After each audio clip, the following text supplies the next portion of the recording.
کفر و اسلام ایک نہیں ہو سکتے. اور پھر صلح کلیت کے لیے تعلیم یہ دی جاتی ہے. اللہ فرماتا ہے اسلام میں آئے ہو تو پوری طرح اسلام میں آئے ہو. کچھ یہ بھی ٹھیک کچھ وہ بھی ٹھیک نہیں. اب سوال یہ پیدا ہوتا ہے کہ پھر ہمارا ان سے اختلاف کیا ہے.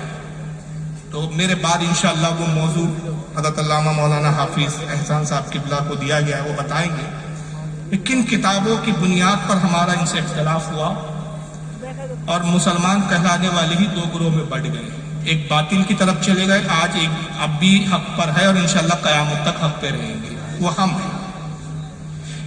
لیکن بطور تمثیل صرف ایک مثال میں دے کے گزروں گا. تحذر الناس نام کی کتاب لکھی گئی تھی.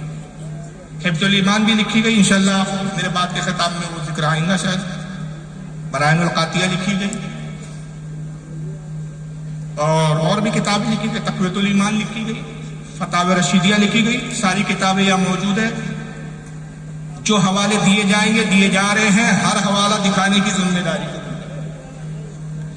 تحذر الناس میں مولوی قاسم نانوتوی دارالعلوم کے دیوبند کے بانی کہے جاتے ہیں. جملوں پہ غور کیا ہے. سہارنپور میں جو جماعت کا سب سے بڑا ادارہ مدرسہ، اس کے کیا کہے جاتے ہیں؟ بانی. جبکہ بانی ہے نہیں ہے، غاصب ہے. ایک لمبی تاریخ ہے. اس کا بانی کوئی اور تھا، باقاعدہ اس پر کتابیں موجود ہیں. ایک لمبی گفتگو ہو جائے گی، میرا موضوع آج وہ ہے نہیں. پتہ نہیں انہیں کیا سوچی. کسی نے ان سے ایک سوال کیا. حضرت عبداللہ ابن عباس کا ایک اثر ہے.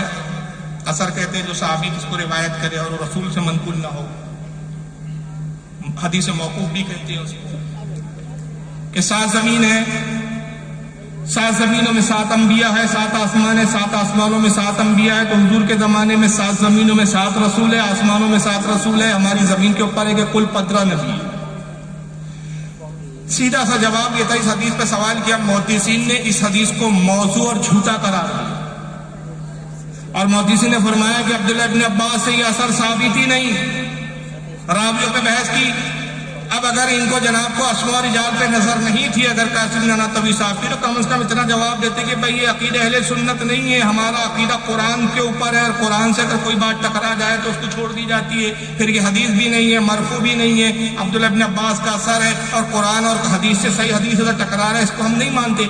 لیکن جناب وہاں پتہ نہیں کیا سوجی محقق بن کے بیٹھ گئے. انہوں نے کہا کہ بھائی دیکھو ایسا ہے، حضور صلی اللہ تعالی وسلم کا جو خاتم النبیین ہونا ہے، اگر حضور کے زمانے میں 15 نبی بھی مان لیا جائے تب بھی حضور کی خاتمیت میں فرق نہیں آتا. ہر زمین میں حضور کی طرح نبی مانے جا سکتے ہیں. آدم کے زمانے میں 15 آدم تھے، شیش علیہ السلام کے زمانے میں شیش تھے، نوح علیہ السلام کے زمانے میں 15 نوح تھے. ہر زمانے میں ہر نبی آیا اس کے جیسے اور نبی بھی ہر 7 زمین اور 7 آسمان کے طبقوں میں رہے. تو قاسم نانوتوی پھر یہاں بڑے علم بھگار نے بیٹھ کر کہا کہ دیکھیں صاحب ایسا ہے کہ جو قرآن عظیم میں حضور کی خاتمت کا ذکر آیا کہ قرآن عظیم نے کہا ما کان محمد ابا احد من رجالکم ولکن رسول اللہ و خاتم النبیین، کہ اے لوگوں محمد تمہارے مردوں میں سے کسی کے باپ نہیں ہے بلکہ وہ اللہ کے رسول ہے اور نبیوں میں سب سے آخر ہے. حضور کے بعد اب کوئی آخری نبی نہیں آئے گا. سرکار کی متواتر حد تواتر کو پہنچی ہوئی حدیث، صحیح الاسناد حدیث، کسی نے اختلاف نہیں کیا. اجماع اس حدیث پہ آقا نے ایک بار نہیں 2 بار نہیں 12 کہا لا نبی آبادی، لا نبی آبادی، میرے بعد کوئی نبی نہیں، انا خاتم النبیین، میں آخری نبی ہوں. کہا یہ جو خاتم النبیین کے معنی ہیں یہ نہیں ہے کہ حضور آخری میں آئے زمانے میں، مرتبے کے اعتبار سے آپ خاتم النبیین ہیں. کہ جس لیول کے آپ ہیں، جو مرتبہ مقام اللہ نے آپ کو عطا کیا، بس وہ مقام آپ پر ختم، وہ مرتبہ آپ پہ ختم. آپ کے بعد بھی نبی آ سکتا ہے.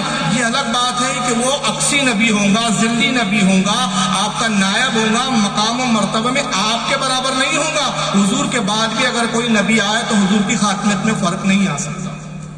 معاذ. کیا آپ یہ مانتے ہیں کہ حضور کے بعد کوئی نبی آئے گا؟ اور یہ عقیدہ کیا مسلمانوں کا عقیدہ ہو سکتا ہے، اسلام کا عقیدہ ہو سکتا ہے؟ صریح کفری عقیدہ. بھائی جس حدیث کا میں نے ٹکڑا پڑھا نا، یہ لا نبی آبادی، میرے بعد نبی نہیں، اس کا پہلا ٹکڑا کیا ہے؟ کس سے کہا تھا؟ حضرت عمر سے کہا میرے بعد اگر کوئی نبی ہو سکتا تھا تو وہ عمر ابن خطاب ہو سکتے تھے. حضرت عمر جیسا نبی نہیں ہو سکتا تھا تو آج کوئی کتنا ہی بڑا وقت کا ولی کامل ہو، کتنا ہی بڑا عالم فاضل ہو، ایک صحابی کے برابر نہیں ہو سکتا، تو حضرت عمر تو اس سے بلند ہے۔ تو جب حضرت عمر نہ ہو سکے تو آج پیدا ہونے والا کوئی نبی کیسے ہو سکتا ہے؟ لیکن ہوا کیا کہ کتاب اصل میں لکھنے کی ضرورت کیوں پیش آئی قاسم نانوتوی کا بھی ایک تھوڑا سا پس منظر ہے کہ قاسم نانوتوی صاحب کی ایک سوانح حیات ہے جس کا نام ہے سوانح قاسمی، اس کی پہلی جلد ہے، اور اس کے لکھنے والے مناظر حسن گیلانی ہیں جو ان کے خلیفہ مرید اور ان کے شاگرد ہیں۔ انہوں نے ان کے حالات کی زندگی پہ لکھی، کہا کہ مولانا قاسم نانوتوی بچپن میں یہ خواب دیکھا کرتے تھے کہ وہ اللہ کی گود میں بیٹھے،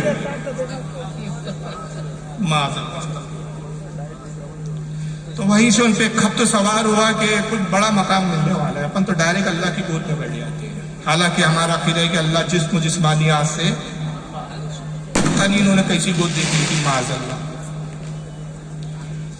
پھر آگے ایک جگہ لکھتے ہیں اسی کتاب میں کہ ایک مرتبہ اپنے پیر و مرشد حاجی امداد اللہ کے پاس آئے۔ میری بات سمجھ میں آ رہی ہے نا آپ لوگوں کے؟ ان کے پیر صاحب تھے حاجی امداد اللہ، ان کے پاس آئے اور کہا کہ حضور جب بھی میں تسبیح لے کے بیٹھتا ہوں پڑھنے، جب بھی تسبیح لیتا ہوں اللہ کا ذکر کرتا ہوں تو ایسا محسوس ہوتا ہے جیسے منو مجھ پر بوجھ رکھ دیا گیا ہو، جیسے پہاڑ مجھ پر لاد دیے گئے، اتنا بوجھ محسوس ہوتا ہے۔ پیر صاحب نے کہا معاذ اللہ، پیر صاحب نے کہا مبارک ہو، یہ وہ بوجھ ہے جو رسول اللہ کو وحی کے وقت محسوس ہوتا تھا۔ اللہ تم سے وہی کام لے گا جو نبی سے لیا گیا۔ اب چچا جان کو، قاسم چچا کو خواب سوچنے لگے، آج نہیں تو کل جبریل آئیں گے، بولیں گے مبارک ہو تم نبی۔ اور حضور کی خاتمیت میں اس لیے فرق نہیں آئے گا، تم نبی ہو لیکن حضور کے برابر کے نبی نہیں ہو، چھوٹے لیول کے نبی، چھوٹے والے، حضور کے اسسٹنٹ نبی۔ نتیجہ کیا ہوگا کہ لوگوں کا ذہن سازی کرنے کے لیے تحذیر الناس لکھ ماری کہ بھائی ڈائریکٹ نبوت کا دعویٰ کریں گے تو ایسا نہ ہو کہ سارے لوگ دوڑ پڑے، اتنے جوتے مارے کہ سر کا بال بھی نہ بچے۔ تو تحذیر الناس کے لیے پہلے تھوڑا ذہن بنا دیا جائے کہ بھئی خاتم النبیین کے معنی یہ نہیں کہ حضور آخری نبی زمانے کے اعتبار سے نہیں، زمانے کے اعتبار سے نہیں، مقام و مرتبے کے اعتبار سے۔ مگر ہوا یہ ایک بڑا عجیب و غریب معاملہ ہوا کہ کتاب آئی اور ابھی وہ اپنی پلاننگ میں لگے ہوئے تھے کہ بازی کوئی اور مارے۔ اب بازی کس نے ماری؟ گرداسپور پنجاب کا علاقہ ہے، وہاں کا ایک شخص تھا جس کا نام تھا غلام احمد قادیانی۔ اس نے دعویٰ کیا میں نبی ہوں، آ گیا نبی۔ سارے دیوبند میں ہلچل مچ گئی، کہا تو کیسے نبی ہے؟ کہا آپ ہی کے تعلیم نے لکھا ہے کہ بھئی نبی آ سکتا ہے۔ آ سکتا نہیں، میں آ گیا۔ آ سکتا ہے کیا ہوتا ہے؟ میں تو خود آ گیا، مانو مجھے اب نبی۔ مجھ پہ تو وحی بھی آ رہی ہے، جبریل بھی آ رہے ہیں میرے پاس۔ بڑے پریشانی ہوئی دیوبندیوں میں کہ بھائی بازی تو کوئی اور مار گیا۔ مولوی طاہر گیاوی کی میرے پاس ویڈیو ہے، آڈیو ہے، سوری معاف کرنا، ویڈیو نہیں آڈیو ہے، اور اسی کے چینل پہ ڈلی ہے، وہیں سے میں نے اپلوڈ کیا، ابھی بھی ڈیلیٹ نہیں کیا، ابھی بھی موجود ہے۔ طاہر گیاوی کہتا ہے کہ جب غلام احمد قادیانی نے نبوت کا دعویٰ کیا تو ہماری جماعت کے بہت بڑے عالم تھے، بہت بڑے علامہ تھے، بہت بڑے محدث تھے، بڑی تعریف کی۔ ان کا نام تھا عطا اللہ بخاری۔ نام پہ غور کرے، پورا واقعہ نام پہ ارد گرد گھومتا ہے، عطا اللہ بخاری۔ ترجمہ کیا ہوتا ہے؟ اللہ کی عطا، اللہ کی دین۔ وہ کھڑے ہوئے اور غلام احمد قادیانی کو للکارا، مناظرہ کر، تو کیسے نبی ہے؟ غلام احمد قادیانی تیار ہوا، چلو مناظرہ کر لیں گے، میں ثابت کرتا ہوں میں نبی ہوں۔ بہرحال مناظرہ ہوا، مناظرے میں عطا اللہ بخاری نے کہا، یہ طاہر گیاوی کے بقول، آڈیو میرے پاس موجود ہے، میں صبح تک رکا ہوا ہوں، 2 بجے میری یہاں سے روانگی ہے، آپ میری قیامگاہ پر آئیں، میں آپ کو آڈیو سنا دوں گا، یہاں چل نہیں رہے اسپیکر، اس لیے سنانے سے معذرت طلب، معذرت چاہتا ہوں، مجھے آواز ہی نہیں آ رہی ہے۔ طاہر گیاوی کہتے ہیں کہ عطا اللہ بخاری نے کہا تو نبی ہے، اس کی دلیل دے۔ استغفر اللہ، لا حول ولا قوت الا باللہ العلی العظیم۔ یہ ہے دیوبندیوں کے جہالت کا علم۔ ان بیچاروں کو نہ کتابوں پہ نظر، نہ فتاووں پہ نظر۔ امام ابن حجر المکی الشافعی رحمۃ اللہ علیہ فتاوی حدیثیہ میں نقل فرماتے ہیں کہ حضور خاتم النبیین ایسے ہیں کہ اب حضور کے بعد کوئی نبوت کا جھوٹا دعویٰ کرے اور کوئی اس سے نبوت کی دلیل مانگے، دلیل مانگنے والا کافر ہو جائے۔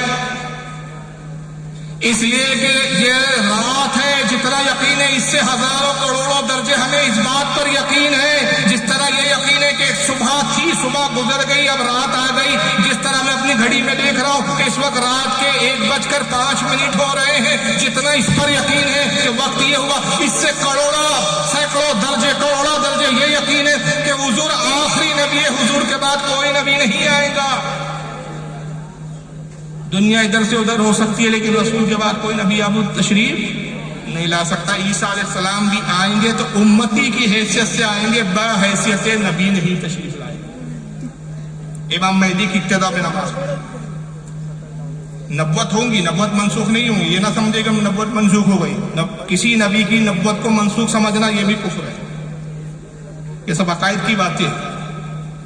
نبی ہوں گے لیکن حیثیت اپنی کیا ظاہر کریں گے؟ امتی. اور یہی وجہ ہے کہ امام مہدی اس زمانے میں قیامت کے وقت امام ہوں گے، ان کی ابتدا میں آپ نماز مقتدی کی حیثیت سے پڑھیں.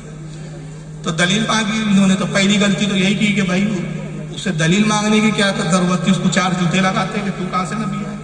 اسے دلیل مانگتے. تو کہا کہ غلام احمد قادیانی نے دلیل دی. کہا ہاں میری دلیل تو قرآن میں موجود ہے.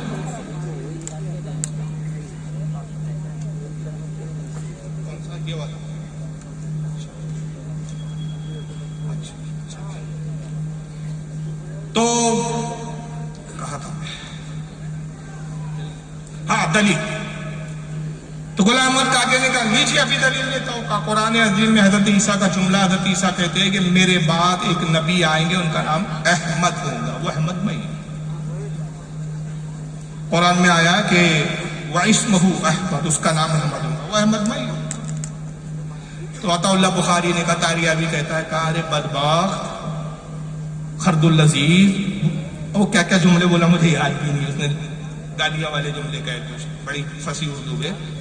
حضرت اللہ بخاری نے کہا ارے بدبخت، ارے خبیث، ابے گدھے، قرآن میں جو ہے حضرت عیسیٰ کہہ رہے میرے بعد نبی آئیں گے وہ احمد ہوں گے. وہ تو احمد آیا ہے، تیرا نام تو غلام احمد ہے. تو احمد کا ہے، تو احمد کا غلام ہے، تو احمد کیسے ہو گیا؟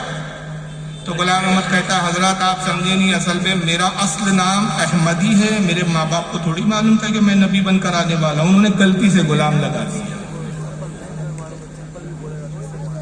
غلطی سے غلام، وہ غلطی ماں باپ کی ہے، میری نہیں. تو عطا اللہ بخاری کا جواب سنیے. اور طاہر گیاوی کی اس بات پر پورا مجمع کہہ لگا رہا ہے، داد دے رہا ہے. کیا دلیل دی ہے دیوبندیوں نے؟ یہ ان کا علمی ظرف ہے. تو عطا اللہ بخاری مسکرائے کہا اوہ ہو، میں تو سمجھتا تھا یہ حادثہ میرے ہی ساتھ ہوا ہے، آج پتہ چلا آپ کے بھی ساتھ ایسا حادثہ ہو گیا. اصل میں میرا نام اللہ ہے، میرے ماں باپ کو پتہ نہیں تھا میں اللہ ہوں، تو انہوں نے عطا اللہ لگا دیا. اور چونکہ میں اللہ ہوں تو میں نے تو آپ کو نبی بنایا نہیں، تو آپ نبی بن کیسے گئے؟ اب اس کے جواب میں ایک جملہ بول کے اس پہ کیا تبصرہ کروں، وقت بھی نہیں ہے کیونکہ ہمارے بیرونی مہمان کو بھی مجھے وقت دینا ہے. میں آپ کا وقت زیادہ نہیں لوں گا کیونکہ میں انشاءاللہ آتا رہتا ہوں. گزشتہ بار بھی آیا تھا اور انشاءاللہ اللہ نے چاہا تو آگے بھی موقع ملیں گے. بس اتنا بول کے میں جواب مکمل کر دیتا ہوں کہ میں نے کہا یہ تو ایسی بات ہوئی کہ مولوی طاہر گیاوی یہ کہنا چاہ رہے ہیں کہ اگر ہے غلام احمد قادیانی تو اپنے زمانے کا جھوٹا نبوت کا دعویٰ کر کے مسلمہ قذاب ہے، تو ہمارے یہاں بھی نمرود و فرعون کی کمی نہیں ہے جو خدا ہی دعوے کرتے ہیں. اور ایسا تھا. آپ کو تعجب ہوگا، الجمیت کا شیخ الاسلام نمبر ایک کتاب ہے میرے پاس موجود ہے. ان کے شیخ الاسلام کون تھے؟ رشتے ناتے بتا دو. حسین احمد ٹانڈوی نام تھا، کون ہے معلوم ہے؟ ابھی محمود مدنی صاحب. اور ان کے چچا ہے ابھی ارشد مدنی، جو کہہ رہے تھے ابھی خوب بڑا بوال چلا انڈیا میں ان کو لے کر کے اوم اور اللہ ایک ہی ہے، معاذ اللہ. اس کا ویڈیو آپ نے سب نیوز چینل پہ دیکھا ہوگا، میرے پاس اس وقت لیپ ٹاپ پہ بھی موجود ہے ویڈیو. اس پر کافی وبیلا ہوا کہ معاذ اللہ اللہ اور اوم کیسے ایک ہو سکتے. توبہ نہیں سوچی صاحب، ہندوؤں نے بھی ایکسیپٹ نہیں کیا، مسلمانوں نے بھی ایکسیپٹ نہیں کیا. ارشد مدنی صاحب کے وہ حسین احمد ٹانڈوی جو ہے والد ہوتے غالب، اور محمود مدنی کے دادا اشرف علی تھانوی کے شاگرد. وہ مر گئے تو ان کی تاریخ میں پورا ایک جمعیت ان کی جماعت ہے نا، جمعیت العلماء. تو جمعیت کا شیخ الاسلام نمبر نکالا گیا، ان کی زبانیں لکھی گئی. تو اس میں لکھا گیا کہ شیخ الاسلام حسین احمد ٹانڈوی صاحب جو تھے وہ خدا تھے، زمین پر اپنی کبریائی پر پردہ ڈال کے انسان بن کر آئے. زمین پہ چلتے پھرتے تھے، لوگ پہچان ہی نہ سکے یہ تو خدا ہے چلتے رہے. گزرنے کے بعد، انتقال کے بعد لوگوں کے پاس سمجھ میں آیا کہ یہ خدا ہمارے بیچ رہا بھی، اٹھا بیٹھا بھی، کھایا پیا بھی، رہن سہن بھی کرتا رہا، پھر چلا گیا۔ مرنے کے بعد پتہ چلا تو ان کیا خدا بھی ہے صاحب؟ اور یہ کتابوں میں موجود ہے، چھپ رہی ہے کتاب، انکار نہیں کر سکتے لوگ۔ اس پر ہمارے علماء کے مناظرے ہوئے، ہمارے علماء نے بارہا ان کتابوں کو پیش کیا۔ انہوں نے توبہ نہیں کی، برات کے اظہار نہیں کیے، اپنی ان بکواسات کی تعویلات کی، اور ان تعویلات میں بجائے اس کے کہ وہ اپنے بزرگوں سے کفر کو اٹھاتے اور مزید کفر اپنے اوپر لاتے گئے۔ تو یہ ایک بنیادی اختلافات ہے کہ یہ رسول اللہ کی نبوت کے قائل نہیں۔ ایک جماعت وہ ہے جو اللہ کی کتاب، آخری کتاب قرآن عظیم کو محفوظ ماننے کے لیے تیار نہیں، تحریف شدہ قرار دے رہے ہیں، اوریجنل کتاب ماننے کو تیار نہیں۔ دیوبندیوں کا طبقہ وہ جو نعوذ باللہ من ذالک رسول اللہ صلی اللہ علیہ وسلم کے بعد بھی نبی آنے کا قائل ہے، اور ایک تیسرا اسی فرقے کی ایک شاخ بول لے یا ان کی اصل کے جس سے دیوبندی نکلے۔ میں کنفیوز ہوتا ہوں کہ دیوبندی ان سے نکلے یا یہ وہ دیوبندی سے نکلے، وہ فیصلہ ان پہ چھوڑتا ہوں، کیونکہ دونوں کے اکابر تقریباً ایک ہی ہے۔ اسماعیل دہلوی کو یہ بھی مانتے ہیں، وہ بھی مانتے ہیں، ابن تیمیہ کو وہ بھی مانتے ہیں، یہ بھی مانتے ہیں، ابن قیم جوزیہ کو وہ بھی مانتے ہیں، یہ بھی مانتے ہیں۔ کئی مولوی علماء اسے قرآن قدیم گزرے جن کو دونوں مانتے، دونوں کی تعلیمات پر عمل کرتے ہیں۔ تو ایک ہے اہل حدیث، نام نہاد اہل حدیث، ان کے بھی عقیدوں میں کیا اختصار آتا ہے، کیا خرابیاں آتی ہے۔ رسول اللہ کی بدترین گستاخ فرقہ یہ جس کو سب سے زیادہ مانتے ہیں، جس کو سب سے بڑا عالم اپنی جماعت کا سمجھتے ہیں، وہ عبدالحلیم ابن تیمیہ۔ عبدالحلیم ابن تیمیہ کی ایک کتاب ہے جس کا نام ہے کتاب الوسیلہ۔ کتنا سخت حملہ کیا اس نے، یہ رسول اللہ کی حیات کا قائل نہیں، معاذ کہتا ہے حضور وصال فرما گئے، برزخی زندگی ہے، برزخ میں ہے، اس قبر میں بھی نہیں ہے، اس دنیا میں بھی نہیں ہے۔ اور ہم اہل سنت کا عقیدہ کیا ہے، اور اس پر دلائل ہے ہمارے پاس، قرآن کے بھی دلائل ہے، حدیث کے بھی دلائل ہے، احادیث بھی ہے ہمارے پاس۔ کیا ہے وہ دلائل؟ کہ حضور صلی اللہ علیہ وسلم اپنی قبر مبارک میں اپنے جسم کے ساتھ حیات ہے، اور آپ کی حیات حصی دنیاوی حیات ہے، حقیقی حیات ہے۔ آپ کی حیات برزخی نہیں بلکہ دنیاوی حیات ہے، اور یہ اختیار ہے کہ عالم برزخ میں بھی تشریف لے جاتے ہیں، جنت میں بھی تشریف لے جاتے ہیں، زمین پر سیر بھی فرماتے، اور کرم فرمائے تو اس بزم میں بھی تشریف لے آئے۔ مرضی مبارک ہے، اللہ تعالیٰ نے اختیار دیا، اسی لیے ہم نے کہا محبت میں کہ سنا ہے آپ ہر عاشق کے گھر تشریف لاتے ہیں، میرے گھر میں بھی ہو جائے چراغا یا رسول اللہ۔ لیکن آپ کا مرکز حقیقی کیا ہے؟ آپ کی قبر مبارک، اور اس کے لیے اسی لیے آپ فرماتے ہیں من زار قبری وجبت لہ شفاعتی، جس نے میری قبر کی زیارت کی اس پر میری شفاعت واجب ہے۔ اور ایک حدیث میں فرمایا جس نے میرے موت کے بعد میری قبر کو دیکھا گویا اس نے مجھے زندگی میں ہی دیکھا۔ تو ہم اس طرح حیات کو مانتے ہیں، لیکن ابن تیمیہ نے کتنا خطرناک حملہ کیا حضور صلی اللہ علیہ وسلم کی حیات کو لے کے، حیات کا انکار ہی نہیں کیا، حضور کی سرکار صلی اللہ علیہ وسلم کی توہین بھی کی، بدبخت۔ کتاب الوسیلہ میں لکھتا ہے کہ بعض جھوٹے صوفی، بعض جھوٹے صوفیہ کہتے ہیں اولیاء کی جماعت کو،